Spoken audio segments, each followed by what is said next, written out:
আসসালামু আলাইকুম এভরিওয়ান, কেমন আছেন সবাই? আশা করি সবাই ভালো আছেন। আল্লাহর রহমতে আমরাও ভালো আছি।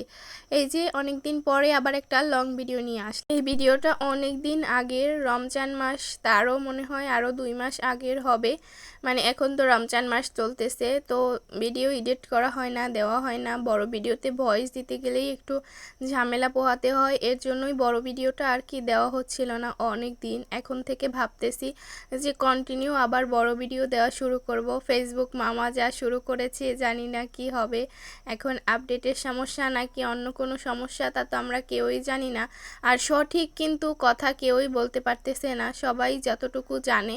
আর যারা না জানে, মানে ফেসবুকে মানে রোগীর চেয়ে ডাক্তার বেশি হয়ে গিয়েছে, এর জন্য আমাদের একটু বেশি ঝামেলা পোহাতে হয়। এই তো অনেক কথা বলেছি। তো মুরগির মাংস রান্না করব। মুরগির মাংস রান্না করতে যা যা লাগে, মশলা, আদা, রসুন, হলুদ, মরিচ, জিরার গুঁড়ি সব কিছু দিয়ে দিয়েছি। এই তো মুরগির মাংস খুব ভালো করে কষানো হয়ে গিয়েছে, এখন আলুগুলো দিয়ে দিচ্ছি।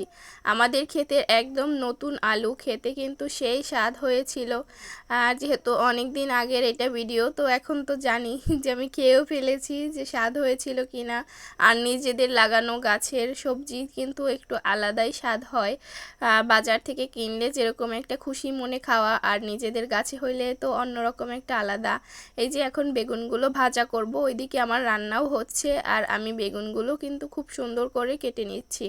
ভাজা করব, এর জন্য পিছন থেকে একটু ঝিরিঝিরি করে কেটে নিচ্ছি, বা এটাকে বলে আমাদের এদিকে যে বেগুন কেচে দিচ্ছি। আপনাদের ওই জায়গায় কি বলে জানি না। অনেকজন তো অনেক জায়গার আমার ভিডিওগুলো দেখেন। আমার ভিডিওগুলো আপনাদের কাছে কেমন লাগে কিন্তু জানাবেন কমেন্টের মাধ্যমে। এই যে বেগুনটা এখন ভাজা করব। বেগুন ভাজার জন্য হলুদ, মরিচ, লবণ খুব সুন্দর করে মেখে নিচ্ছি। এখন একে একে সব বেগুনগুলো দিয়ে দিব। বেগুনগুলো ভেজে তারপর অনেকেই রান্না করে, আবার আমিও রান্না করি, আবার মাঝে মধ্যে রান্না করি না।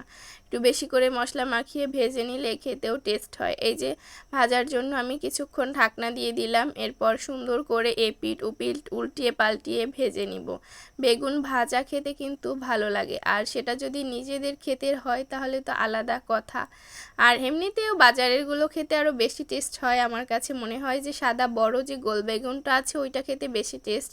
আমাদেরও সাদা বেগুন হয়েছে, এটাও খাইতে বেশ ভালোই লাগে। এই যে আমার বেগুনগুলো ভাজা হয়ে গিয়েছে, এখন বেগুনগুলো তুলে নিচ্ছি, আবার আরও একবার ভেজে নিব। অনেকগুলো বেগুন যেহেতু একবারে হয়নি। এই তো আমার বেগুন একবার ভাজা হয়ে গিয়েছে, আর মুরগির মাংসটা এই পাশে দিয়ে দিয়েছি। মাটির চুলা, 2 চুলা, এর জন্য কিন্তু রান্না করতে খুব সুবিধা হয়। এক চুলায় রান্না করতে অনেক টাইম লেগে যায়। যেখানে এক চুলায় রান্না করতে 3-4 ঘন্টা লাগে, সেখানে 2 চুলায় 2 ঘন্টায় রান্না হয়ে যায়, সব ভাত রান্নাও হয়ে যায়। যে মুরগির মাংসের কালারটা কিন্তু খুব সুন্দর হয়েছিল। আর এই বেগুনটা এখন একটু রান্না করে নিব। এভাবে কে কে রান্না করেন জানাবেন কিন্তু। একটু চিংড়ি মাছ দিয়ে দিলাম, পেঁয়াজ কুচি, কাঁচামরিচ কুচি, খুব সুন্দর করে হালকা বাদামি করে ভেজে নিব। এরপর বেগুনটা দিয়ে দিব।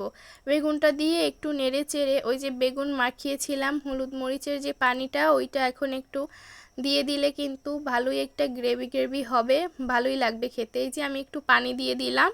এখন যখন ফুটে উঠবে খুব সুন্দর করে, যখন একদম ভাজা ভাজা হয়ে যাবে, তখন আমি উঠিয়ে নিব। আমার ভিডিওটা প্রায় শেষের প্রান্তে চলে এসেছি।